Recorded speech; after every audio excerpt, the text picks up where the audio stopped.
ओम गंगणपतये नमः। ओम सरस्वत्यै नमः। सुस्वागतम् अत्र भवतां सर्वेषाम्। आज हम 12वीं कक्षा का संस्कृत का छठा पाठ सूक्ति सुधा का अभ्यास पढ़ेंगे। अभ्यास का पहला प्रश्न है, संस्कृत भाषया प्रश्नोत्तराणि लिखत। संस्कृत भाषा में प्रश्नों के उत्तर लिखिए। पहला क भाग है, सर्वत्र के देशाम नेरम अस्ति। सब जगह कैसा जल है। इसका उत्तर हो जाएगा, सर्वत्र नीरज राजिताम नेरम अस्ति। सब जगह कमलों से सुशोभित जल है। अगला ख है, मरालस्य मानसम कम बिना न रमते। हंस का मन किसके बिना नहीं रमता। इसका उत्तर हो जाएगा, मरालस्य मानसम मानसम बिना न रमते। हंस का मन मानसरोवर के बिना नहीं रमता। अगला ग है, विद्वान कम अपेक्षते। विद्वान किसकी अपेक्षा करता है। इसका उत्तर हो जाएगा, विद्वान दैष्टिकताम पौरुषम च अपेक्षते। विद्वान भाग्य और पुरुषार्थ दोनों की अपेक्षा करता है। अगला है, सत कवि कवौ द्वौ अपेक्षते। एक श्रेष्ठ कवि किन दो की अपेक्षा करता है। इसका उत्तर हो जाएगा, सत कवि शब्दार्थौ द्वौ अपेक्षते। एक श्रेष्ठ कवि शब्द और अर्थ दोनों की अपेक्षा करता है। अगला है अंग, यह यस्य प्रिय स तस्य कृते किम भवति। जो जिसका प्रिय होता है वह उसके लिए क्या होता है। इसका उत्तर हो जाएगा, यह यस्य प्रिय है स तस्य कृते किम अपि द्रव्यम भवति। जो जिसका प्रिय होता है वह उसके लिए बहुमूल्य वस्तु होता है। आगे है च, सहसा किम न विदधेत। अचानक क्या नहीं करना चाहिए। इसका उत्तर हो जाएगा, सहसा क्रियाम न विदधेत। अचानक कोई कार्य नहीं करना चाहिए। आगे है छ, विधाता किम विनिर्मितम। विधाता ने क्या बनाया है।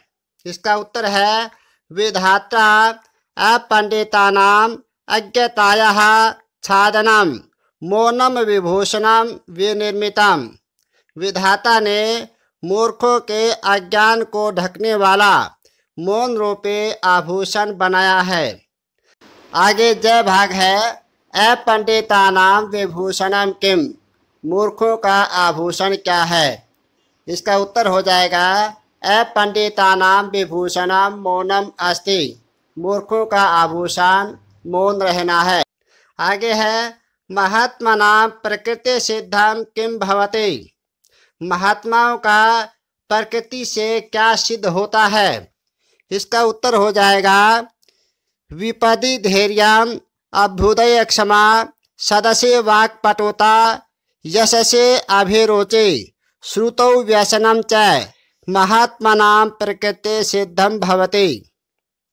विपत्ति में धैर्य, उन्नति में सहनशीलता, सभा में वाणी की चतुरता और यश में अभिरुचि और वेद शास्त्रों में सुनने की आदत, ये महात्माओं के प्रकृति से ही सिद्ध होते हैं। अगला प्रश्न है, पापात् कः निवार्यते। पाप से कौन हटाता है। पापात् सन्मित्रं निवार्यते। पाप से एक अच्छा मित्र हटाता है। संतः कान पर्वते कुर्वन्ते। सज्जन व्यक्ति किसको बड़ा कर देते हैं। इसका उत्तर हो जाएगा, संतः पर गुण प्रमाणुन पर्वते कुर्वन्ते। सज्जन पुरुष दूसरों के अति सूक्ष्म गुणों को पर्वत के समान बड़ा कर देते हैं, यानी बढ़ा चढ़ा देते हैं। अगला प्रश्न है, कीदृशं भूषणम न क्षीयते। कैसा भूषण, कैसा आभूषण नष्ट नहीं होता। इसका उत्तर हो जाएगा, वाग्भूषणम न क्षीयते, वाणी रूपे आभूषण नष्ट नहीं होता है। आगे है ड कूप खननम कदा न उचितम, कुआं खोदना कब अच्छा नहीं होता। इसका उत्तर हो जाएगा कूप खननम प्रोदीप्ते भवने न उचितम, कुआं खोदना घर में आग लगने पर कुआं खोदना अच्छा नहीं होता। अगला दूसरा प्रश्न है अधोलिखित पद्यांशा नाम सप्रसंगम हिंदी भाषया व्याख्या विधेया। नीचे लिखे पद्यांशों का सप्रसंग हिंदी भाषा में व्याख्या कीजिए। प्यारे बच्चों, संपूर्ण पाठ का सलात हम पीछे कर चुके हैं, पीछे पढ़ चुके हैं, वहाँ पर देखना। आगे है तीसरा प्रश्न, रिक्त स्थान पूर्ति करनिया, खाली स्थानों के पूर्ति कीजिए। पहला है सत कवेरे विद्वान शब्दार्थौ खालिस्तान अपेक्षते, यहाँ पर खालिस्तान में आ जाएगा दव्यम। आगे एक है संत है खालिस्तान परवदंती, यहाँ पर खालिस्तान में आ जाएगा सन्मेतर लक्षणम परवदंती, संत है सन्मेतर लक्षणम परवदंती। सज्जन व्यक्ति एक अच्छे मित्र के लक्षण को कहते हैं। आगे चौथा प्रश्न है निम्नलिखित श्लोकयो अन्वयम लिखत, नीचे लिखे दोनों श्लोकों का अन्वय लिखिए। पीछे हम सभी श्लोकों का अन्वय सहित सलाथ कर चुके हैं, वहाँ पर इन तीनों श्लोकों का अन्वय देखना। आगे पांचवा प्रश्न है निम्नलिखित शब्दानाम अर्थम लिखित्वा वाक्य प्रयोगम कुरुत, नीचे लिखे शब्दों का अर्थ लिखकर वाक्य में प्रयोग कीजिए। इन शब्दों का वाक्य में प्रयोग करना है अर्थ बताते हुए। पहला आता है निर्जम, निर्जम का अर्थ होता है कमल। सरसे निर्जम शोभते, तालाब में कमल सुशोभित होता है। आगे है ख रसालम, रसाल है आम का वृक्ष। प्रांगणे रसाल शोभते, आंगन में आम का वृक्ष सुशोभित होता है। पौरुष है, पौरुष का अर्थ होता है परिश्रम मेहनत। सदा पौरुष कर्तव्य, हमेशा मेहनत करनी चाहिए। आगे है विमृश्यकारिण है, विचार विमर्श करने वाले। विमृश्यकारिण है कदापि पश्चातापम न प्राप्नुवन्ति, विचार विमर्श करके कार्य करने वाले कभी भी पश्चाताप का अनुभव नहीं करते, पश्चाताप को प्राप्त नहीं करते। आगे है जरा, जरा का अर्थ होता है बुढ़ापा। इसका वाक्य में प्रयोग हो जाएगा जरा एकम कटुकम रसम भवति, बुढ़ापा एक कड़वा रस होता है। अगला छठा प्रश्न है निम्नलिखित शब्दानाम सार्थकम मेलनम क्रियताम, नीचे लिखे शब्दों का सार्थक मेल कीजिए। यहाँ पर कुछ शब्द दिए हुए हैं और शब्दों के सामने उनके अर्थ दिए हुए हैं, उनका शब्द का अर्थ के साथ मेल करना है।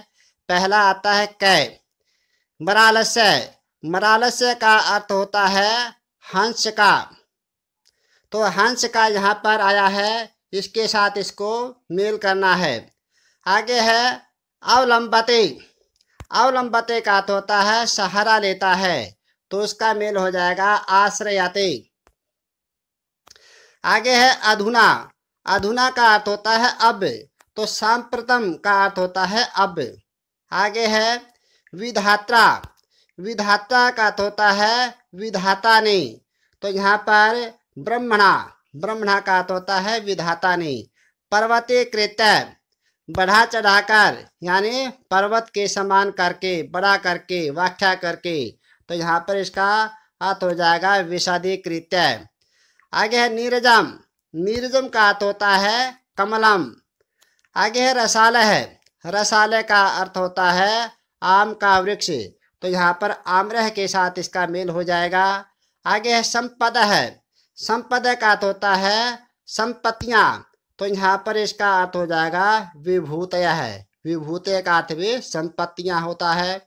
आगे है यशसी, यशसी का अर्थ होता है यश में। और कीर्तऊ, कीर्तऊ का अर्थ भी होता है यश में। आगे है 7वां प्रश्न, अधोलिखित शब्दानाम पाठात विलोम शब्द चेत्वा लिखत। नीचे लिखे शब्दों का पाठ से विलोम पद चुनकर लिखिए। यहाँ पर पहला आता है मूर्ख है। मूर्ख का विलोम हो जाएगा विद्वान।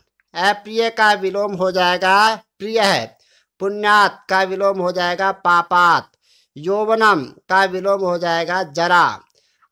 उपेक्षते, उपेक्षते का विलोम हो जाएगा अपेक्षते। आगे है 8वां प्रश्न, संधि विच्छेद क्रियताम। संधि विच्छेद कीजिए। न लंबते, न पल से अलंबते। विश्वास्मिन अधुनान्य, विश्वास्मिन प्लस अधुना प्लस अन्य। आगे है कोपी, कह प्लस अपे। आगे गह है चाभे रोचेर व्यसनम। च प्लस अभिरोचे विसर्ग प्लस व्यसनम। आगे है चंद्रोज्वला, चंद्र प्लस उज्ज्वला। आगे 9वां प्रश्न है अभाग, अधोलिखित शब्दानाम समास विग्रह कार्य। नीचे लिखे शब्दों का समास विग्रह कीजिए। यहाँ पर कुछ समस्त पद दिए हुए हैं, इनका विग्रह करना है। जैसे नीरज राजितम, इसका विग्रह हो जाएगा नीरजय राजितम। आगे है आली माला है, इसका विग्रह हो जाएगा आलिना माला यस्मिन से। तो इसमें हो जाएगा बहुब्रीहि समास। आगे है वाक पटुता, वाची पटुता। यहाँ पर सप्तमी तत्पुरुष समास है। चंद्रोज्वला, चंद्र एवं उज्ज्वला यह ते। यहाँ पर बहुब्रीहि समास है। अप्रतिहता, न प्रतिहता। यहाँ पर नया तत्पुरुष समास है। वाग्भूषणम, वाग एव आभूषणम, वाग एव भूषणम। यहाँ पर कर्मधारय समास है।